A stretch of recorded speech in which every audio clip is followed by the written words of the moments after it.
नमस्कार, आप देख रहे हैं इंडिया टीवी। आपके साथ मैं हूं मीनाक्षी जोशी। वक्त हो गया है दमदार 10 का।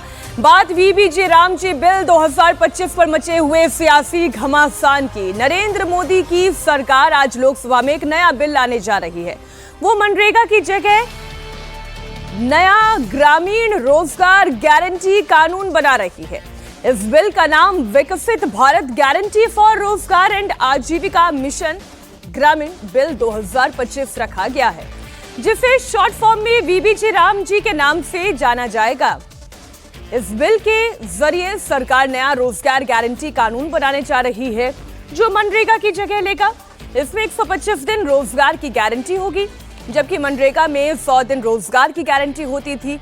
इस बिल में राज्यों की भी हिस्सेदारी तय की जा रही है, जबकि मनरेगा में सिर्फ केंद्र की ही हिस्सेदारी थी। लेकिन इस बिल को लेकर देश में जबरदस्त सियासी बवाल मचा हुआ है। कांग्रेस समेत तमाम विपक्षी पार्टियां इसका विरोध कर रही हैं। अब उनका कारण यह है कि इसमें महात्मा गांधी का नाम क्यों हटाया गया। आप पहले बयानात सुने और फिर करेंगे चर्चा। आप सोचिए कितने ऑफिस हैं, कितनी स्टेशनरी है, कितनी उसके एलिमेंट्स हैं जिसमें खर्चा होता है। तो इसका फायदा क्या है, किस लिए किया जा रहा है, महात्मा गांधी जी का नाम क्यों हटा रहे हैं। महात्मा गांधी जी तो इस देश के सबसे बड़े नेता इतिहास में, दुनिया में, विश्व में माने जाते हैं। तो उनका नाम हटाने के लिए मुझे समझ में ही नहीं आ रहा कि मकसद क्या है, इनकी मंशा क्या है। सदन चल नहीं रहा है, फालतू में हम डिस्कशन भी कर रहे हैं तो पता नहीं कैसी कैसी चीजों पे कर रहे हैं, जो असली समस्याएं हैं उन पे कर नहीं रहे हैं। समय व्यर्थ होते जा रहा है, पैसे व्यर्थ होते जा रहे हैं, देश की संपत्ति जो इस सदन को चलाने के लिए है। कुछ ना हम डिस्कस कर रहे हैं, ये खुद डिस्टर्ब कर रहे हैं। समझ में नहीं आ रहा। अब कांग्रेस पार्टी जी राम जी बिल का विरोध कर रही है। वो कह रही है कि महात्मा गांधी के नाम को मिटाने की कोशिश की जा रही है। अखिलेश यादव ये कह रहे हैं कि सिर्फ नाम बदलने से कुछ नहीं होगा। बीजेपी सिर्फ नाम बदलकर दूसरे के काम को अपना बताती है। आज मनरेगा और जी राम जी में तुलना करें तो मनरेगा में 100 दिन गारंटी का प्रावधान है, जबकि नए बिल में 125 दिन की रोजगार की गारंटी है। मनरेगा में 15 दिनों में मजदूरी भुगतान का प्रावधान था, जबकि नए कानून में हर हफ्ते मजदूरी भुगतान का प्रावधान है। पहले खर्च सिर्फ केंद्र सरकार उठाती थी, अब 10 से 40% तक राज्यों को भी इसकी हिस्सेदारी में शामिल होना पड़ेगा। बुआई और कटाई के समय 60 दिनों तक रोजगार नहीं मिलेगा, ताकि खेती के लिए मजदूर उपलब्ध हो। नए बिल पर समाजवादी पार्टी इसलिए सवाल उठा रही है। ये नाम बदलने की संस्कृति भारतीय जनता पार्टी की बहुत पुरानी है। लखनऊ में एकाना स्टेडियम भगवान विष्णु का नाम है, लेकिन जब इन्होंने कोई काम भारतीय जनता पार्टी ने नया नहीं किया तो उसी एकाना का नाम उन्होंने अपने एक पूर्व के प्रधानमंत्री के नाम से कर दिया। अब क्योंकि किसी का हटाया नहीं जा सकता किसी को, तो उसका कद हटाया जा रहा है। तो ये जो डबल इंजन वाली सरकारें हैं, ये दूसरों के काम अपने काम बना रहे हैं। इनके पास नया काम नहीं है। 100 दिन 125, ये कौन सी नई बात हो गई। आप तो कहते हैं कि आपका बजट न जाने कहाँ पहुंच गया, पर कैपिटा इनकम बहुत है, आपकी इन्वेस्टमेंट बहुत आ रहा है, तो आप दिन क्यों नहीं बढ़ाते हैं। आप कम से कम 200 दिन करिए। खुशी तो तब होती जब आप 200 दिन से ऊपर ले जाते रोजगार और काम देते लोगों को, और फिर आप ऐसे नियम बना देते हैं कि आप उस योजना से बाहर नहीं जा सकते हैं। तो उसके नियम ऐसे हों, अगर नया नाम दे रहे हैं आप, दूसरे का काम अपना काम बना रहे हैं, तो आपको नियम भी ऐसे बदलने चाहिए जिससे सहूलियत हो। हमारे साथ दो मेहमान इस वक्त स्टूडियो में मौजूद हैं। वरिष्ठ पत्रकार विनोद अग्निहोत्री जी, अवधेश कुमार जी, बहुत स्वागत सर आप दोनों का। वो एक गजल है ना, हंगामा है क्यों बरपा, थोड़ी सी पीली है। मैं इसे थोड़ा बदल देती हूँ, हंगामा है क्यों बरपा, नाम ही तो बदला है, नाम में क्या रखा है। विनोद जी। नहीं, सही बात है, नाम में कुछ नहीं रखा, काम में होता है। नाम से ज्यादा काम महत्वपूर्ण होता है। और महात्मा गांधी के नाम पर था, उसको पहले पूज्य बापू योजना का नाम प्रस्तावित था, उसके बाद फिर बदल करके जी राम जी हो गया नया बिल। देखिए, कुछ चीजें तो ठीक है, अच्छी बात है कि 125 दिन कर दिया गया, 15 दिन की बजाय हफ्ते भर का भुगतान कर दिया गया। हाँ, केंद्र और राज्य बराबर 40%, 30 से 40% राज्य जो है उसमें अंशदान करेंगे, तो केंद्र अपना बोझ कम करेगा। और बाकी मजदूरी कटाई में एक शिकायत आती थी कि साहब मजदूर नहीं मिलते, तो कई किसान इस बात शिकायत करते थे, उस समय मजदूर नहीं मिलते, तो उन्होंने उसको अलग कर दिया कि उस समय मजदूरी, चूंकि खेतों में रोजगार उपलब्ध होगा, इसलिए इसकी ज़रूरत नहीं है। तो ये व्यवहारिक चीज़ें हैं, लेकिन मुझे लगता है अगर महात्मा गांधी का ही नाम रख देते तो ज़्यादा बेहतर था। जो गांधी जी के नाम की योजना है, गांधी जी किसी पार्टी को थे नहीं, और गांधी जी को प्रियंका गांधी कह रही हैं कि महात्मा गांधी का नाम मिटाने की कोशिश हो रही है। ये तो मेरी प्रियंका जी का राजनीतिक आरोप है, अपनी जगह वो विपक्ष में है, लेकिन मैं कह रहा हूँ कि नाम बदलने की मंशा थोड़ी मुझे भी समझ में नहीं आती। आप यही सारे प्रावधान करते और नाम वही रहने देते, महात्मा गांधी का ही नाम रहने देते। गांधी जी पहलू भी समझ लेते हैं। गांधी जी को संघ भी मानता है, कांग्रेस भी मानती है, सब गांधी को मानेंगे सब, लेकिन नाम बदल देंगे फौरन। प्रधानमंत्री नरेंद्र मोदी सरकार ने पूरे कार्यकाल में कोई कदम सबसे देर से उठाया है तो ये है। आने के बाद पहली मांग थी कि मनरेगा को समाप्त किया जाए। वो भ्रष्टाचार का आधार बना है। अनेक रिपोर्टें थी, आंदोलन चल रहे थे, हजारों लोग अरेस्ट हो रहे थे। गांव में काम करने वाले सब, जिसको बोलते हैं कि काम करने वाला अगर भ्रष्ट हो जाएगा, आलसी हो जाएगा तो कैसे चलेगा। ये कार्यक्रम ही वो नहीं है। पहले इस बिल में मनरेगा को रद्द करना है। ये 2047 के अनुरूप जो ग्रामीण भारत को समृद्ध और विकसित भारत और उसका पूरा एरना चेंज करना है, उसका कार्यक्रम है ये मनरेगा नहीं है। इसमें एक नेशनल काउंसिल बनना है, जिस नेशनल काउंसिल में एक चेयरपर्सन के अलावा मजदूर संगठनों के, पंचायतों के प्रतिनिधि, राज्यों के, गवर्नमेंट के, अलग अलग क्षेत्रों के, एनजीओ के लोग होंगे। तो ये तो बिल्कुल एक आप ये कह रहे हैं कि पूरा नया प्रारूप है? बिल्कुल नया प्रारूप है ये। वो चूंकि अब इस ग्रामीण रोजगार गारंटी योजना की एक पहले से परंपरा रही है, तो हम उसी सोच के अनुरूप मानते हैं। रोजगार इसमें है, लेकिन एक गांवों को विकसित भारत का अंग बनाना, समृद्ध बनाना और ग्राम केंद्रित, जो इस समय खासकर जो नया मंत्रालय बना है, सहकार मंत्रालय, कोऑपरेटिव मंत्रालय, उसके साथ जोड़ते हुए एक बिल्कुल अलग कार्यक्रम है। वो है ही नहीं। तो इसीलिए जो लोग आलोचना कर रहे हैं वे मान के चल रहे हैं कि कौन सी ऐसी सरकार है जिसके सरकार के अंदर हजारों लोग किसी राज्य में मनरेगा के भ्रष्टाचार में अरेस्ट नहीं हुए, मर्डर नहीं हुए हैं, पंचायत में लड़ाइयां नहीं चली हैं। तो ये तो मनरेगा तो ऐसा ही था। मनरेगा का मतलब क्या था कि देश में काम करने वाले को अब भ्रष्ट बना दो, काम होना नहीं है, 20% जो है पंचायत प्रतिनिधि ले ले, 20% वार्ड ले ले, साइन करो, बिना के 60% आपके खाते में ट्रांसफर हो जा रहा है। ये इसकी एक रिपोर्ट थी। तो ये तो बहुत अच्छा कदम है। मोदी जी आए थे तो मांग थी। मुझे आश्चर्य हुआ था कि पिछले कार के एक बात जी मोदी जी ने कहा था कि आप क्या सोचते हैं कि मैं मनरेगा को बंद करूंगा। इस अर्थी को, मनरेगा की अर्थी को मैं गाजे बाजे के साथ चलाता रहूंगा। तो हम लोगों को बड़ी पीड़ा हुई थी कि क्यों चला रहे हैं इसको। तो बहुत देर से उन्होंने उठाया है, ये पहले उठा के चेंज करना चाहिए। ठीक है, प्रारूप बदला गया है। एक लाइन में जोड़ दूं। देखिए, आप जो भी करना चाहते कर सकते हैं। ऐसा तो मनरेगा बंद तो नहीं किया है। हाँ। 125 दिन कर दिया है, सब कर दिया है, चीजें तो वही है। अब उसको आप बढ़ा के विस्तार दे दीजिए, तो आप नाम वही रहने देते, उसमें संशोधन कर देते, अमेंडमेंट की। आप अलग से मतलब जो है कि नाम बदल के आप ये मिटाना चाहते हैं कि यूपीए सरकार को ऐसी योजना भी लाई थी, यानी एक तरह से आप उस लाइन को खत्म करना चाहते हैं। लेकिन अगर कोई योजना भ्रष्टाचार का अगर उदाहरण के तौर पर इस्तेमाल की जा रही है, फिर उसका नाम भ्रष्टाचार का खाली मनरेगा में है, प्रधानमंत्री ग्रामीण आवास योजना में नहीं है, तमाम हर किसी योजना में भ्रष्टाचार नहीं है। तो मनरेगा में तो काफी चीजें जो है। ठीक है, मैं इस बात से सहमत हूं कि महात्मा गांधी का नाम रहते हुए भी ये जी राम जी या वीबी राम जी, जो भी आप कह रहे हैं कि नया नाम देने की जरूरत नहीं जाता। महात्मा गांधी बड़े नाम है। सुनिए, ठीक है सर, मुझे अगली खबर पे जाना है, क्योंकि वहां पर भी विषय बड़ा विषय ये है कि हम जिस ईवीएम की धारा में आ चुके हैं, बैलेट पेपर की धारा को बहुत पहले कहीं पीछे छोड़कर आ चुके हैं, एक बार फिर से उसी को लेकर घमासान है। ईवीएम और बैलेट को लेकर लड़ाई है। कांग्रेस पार्टी ईवीएम की जगह बैलेट से चुनाव करने की मांग कर रही है, ईवीएम पर सवाल उठा रही है। तो वहीं इंडिया गठबंधन के सहयोगी सुप्रिया सुले ने ईवीएम का समर्थन कर दिया। सुप्रिया सुले का कहना यह है कि ईवीएम पर सवाल उठाना गलत है, क्योंकि वो भी 4 बार ईवीएम से ही जीत कर आई हैं। अगर ईवीएम गलत है तो उनके चुनाव पर भी जांच होनी चाहिए। मैं भी उसी मशीन पे चुन के आई हूँ, तो मैं वीवीपैट, ईसीएम किसी पे नहीं बोलूंगी, क्योंकि मेरा कहना है अगर वो मशीन में गलती है तो मेरे से शुरू करिए, क्योंकि मैं 4 बार चुन के उसी मशीन के कारण आई हूँ। So I am not speaking against the machine. दरअसल इससे पहले प्रियंका गांधी ने ईवीएम की जगह बैलेट से चुनाव कराने की मांग की थी। प्रियंका का कहना यह है कि अगर बैलेट से चुनाव होंगे तो बीजेपी हार जाएगी। प्रियंका का दावा यह है कि ईवीएम से वोट चोरी कर बीजेपी चुनाव जीत जाती है। जो बड़ी बड़ी समस्याएं हैं जिससे आप जूझ रहे हो, बेरोजगारी, महंगाई, पेपर लीक, उसके बारे में चर्चा करने की हिम्मत नहीं है। हिम्मत क्यों नहीं है? क्योंकि अगर इनको एक असली चुनाव लड़ना पड़े, मैं चुनौती देती हूं, एक सही चुनाव लड़ लें, बैलेट पे लड़ लें, तो ये खुद जानते हैं कि कभी नहीं जीत पाएंगे। प्रियंका गांधी भी इसी ईवीएम पर जीत कर आई हैं।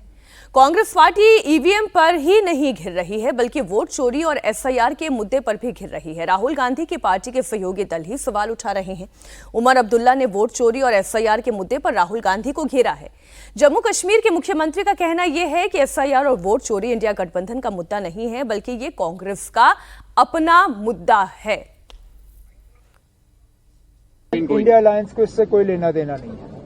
हर पॉलिटिकल पार्टी को खुली छूट है कि वो अपने हिसाब से अपने पॉलिटिकल एजेंडा को सेट करें। अब कांग्रेस ने एसआईआर या वोट चोरी को जो है अपना एक मेन पॉलिटिकल इशू बनाया है। ठीक है, हम कौन होते हैं उनसे कहने वाले कि वो ना करें? हम अपने इश्यूज चूज करेंगे, वो अपने चूज करें। ये मुझे समझ में नहीं आता अवधेश जी, मैं चर्चा इस पर आपसे इसलिए करना चाहती हूँ।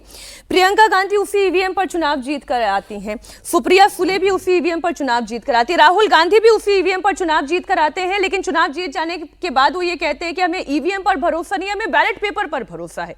क्या इसलिए उमर अब्दुल्ला या सुप्रिया सुले अपने आप को इस चर्चा से अलग करते हैं? देखिए, उमर अब्दुल्ला ने चुनाव जीतने के बाद जब पहली बार प्रधानमंत्री के साथ उनका कार्यक्रम था, सरकारी कार्यक्रम, तो कहा था मैं तो प्रधानमंत्री जी का धन्यवाद करता हूं कि आपके नेतृत्व में और जम्मू कश्मीर में निष्पक्ष चुनाव हुए हैं और स्वतंत्र चुनाव हुए हैं और उसी कारण मैं जीत कर आया हूं। तो उनका स्टैंड पहले दिन से वही रहा है। और आपको पता है कि सुप्रीम कोर्ट ने 41 याचिका ईवीएम पर सुनवाई की और सुनवाई के बाद सबको खारिज किया और 41वें में कहा कि अब ईवीएम की याचिका मुझे स्वीकार नहीं होगी। हमें सुप्रीम कोर्ट को हाई कोर्ट में गया है। तो इसलिए ईवीएम, लेकिन दुर्भाग्य यह है कि असल में ईवीएम केवल ईवीएम नहीं है, भारत की संपूर्ण चुनाव प्रणाली की साख पर बट्टा लगाने के लिए भारत और दुनिया में एक अभियान चल रहा है।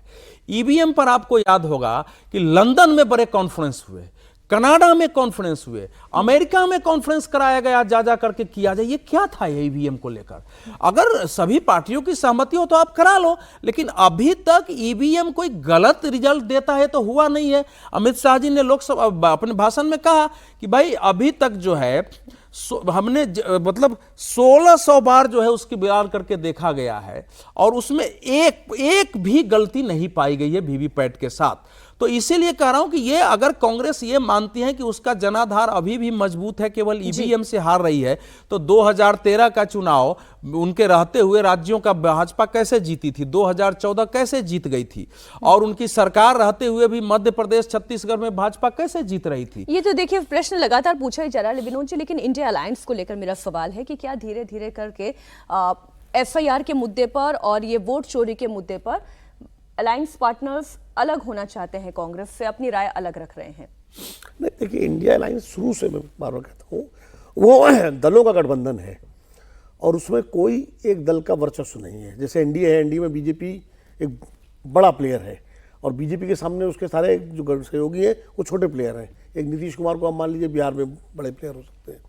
तो वहाँ जो है वो एक और दूसरा सत्ता है उनके पास, और सत्ता के साथ जो मैग्नेट होता है, चुंबक होता है, वो आपको चिपकाए रखता है।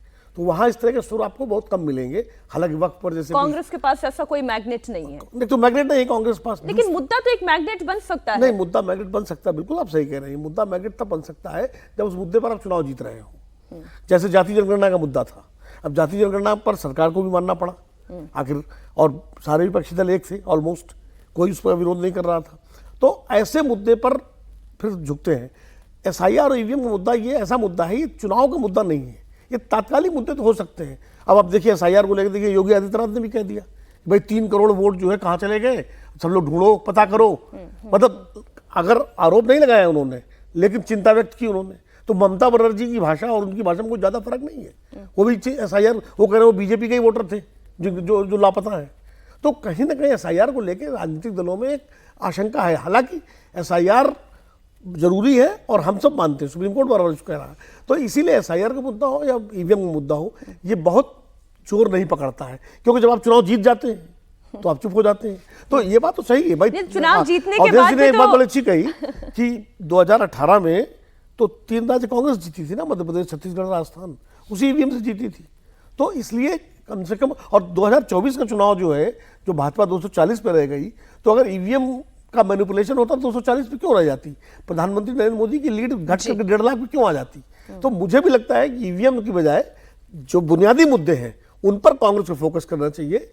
अब रैली इतनी बड़ी आपने की रामलीला मैदान में, आप वही रैली बेरोजगारी और तमाम उन मुद्दों पर करते तो शायद ज्यादा बात दूर तक जाती। एक मुद्दा जो है वो प्रशांत किशोर भी उठा रहे हैं। बिहार चुनाव में करारी हार के बाद प्रशांत किशोर ने प्रियंका गांधी से सीक्रेट मुलाकात की। सूत्रों के मुताबिक ये बैठक करीब 2 घंटे तक चली और दोनों के बीच में 2 घंटे की मीटिंग में क्या क्या बात हुई, इसे लेकर अटकलों का पासार गर्म है। ये मुलाकात ऐसे समय पर हुई है जब बिहार चुनाव में जन स्वराज पार्टी का प्रदर्शन बहुत निराशाजनक रहा। पार्टी 238 सीटों पर लड़ी थी, लेकिन एक भी सीट नहीं जीत पाई और 236 उम्मीदवारों की जमानत जब्त हो गई। कांग्रेस का प्रदर्शन भी कमजोर रहा। पार्टी 61 सीटों में से केवल 6 पर ही सिमट गई। प्रशांत किशोर की यह मुलाकात राजनीतिक तौर पर कई सवाल खड़े कर रही है। क्या मंत्रणा हुई, क्या चर्चा हुई, इस सीक्रेट मुलाकात के पीछे कारण क्या था? ये कोई ऐसी कैजुअल मीटिंग तो अवधेश ही नहीं हो सकती। असल में ये मीटिंग अभी उधेर बुन चल रहा है और कुछ नहीं, क्योंकि प्रशांत किशोर को लग रहा था कि बिहार की राजनीति में इस बार हम कुछ कर पाएंगे, वो नहीं कर पाए। यहाँ तक कि जो उन्होंने मुद्दे उठाए थे उप मुख्यमंत्री सम्राट चौधरी के विरुद्ध, बाद में उन्होंने एक प्रकार से उस पर बोलना बंद कर दिया। उनकी अपनी पार्टी में प्रश्न उभर रहे हैं।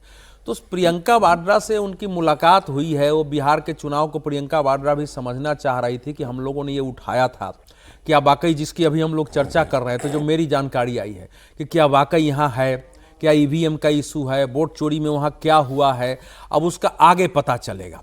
लेकिन कांग्रेस में यह चिंता बढ़ रही है कि कोई न कोई एक हमको ऐसा आदमी चाहिए जो चुनाव जीतने का हमको कोई मंत्र दे सके, उसमें सहयोगी कर सके।